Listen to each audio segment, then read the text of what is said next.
வணக்கம். வணக்கம். இப்போ எங்கே போக வந்திருக்கீங்க நீங்கள்? இப்போ நான் இப்போ எங்கள் அண்ணாட வெட்டிங்குக்கு ரெடி ஆகிறதுக்கு வந்திருக்கீங்க. ரைட். இப்போ நீங்கள் என்ன மேக்கப், எப்படி மேக்கப் வேணும் எதிர்பார்த்து வந்திருக்கீங்க? சிம்பிளாக இந்த முகத்துக்கு இந்த ஃபேஸுக்கு ஏற்ற மாதிரி இந்த மார்க்ஸ் எல்லாம் மறைகிற மாதிரி இருக்கணும். ஓகே, சரி, செய்துட்டு பார்ப்போமா? Okay okay.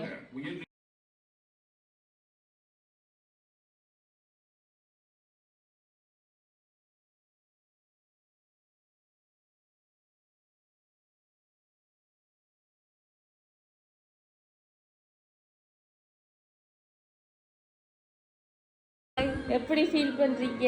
ரொம்ப அழகா இருக்கு. என்னாலேலாம் முடியல. நல்லா இருக்குக்கா. ரைட். தேங்க்யூ. Okay, welcome. பிடிச்சிருக்கு தாடி? ஆமாம், சூப்பராக இருக்கு.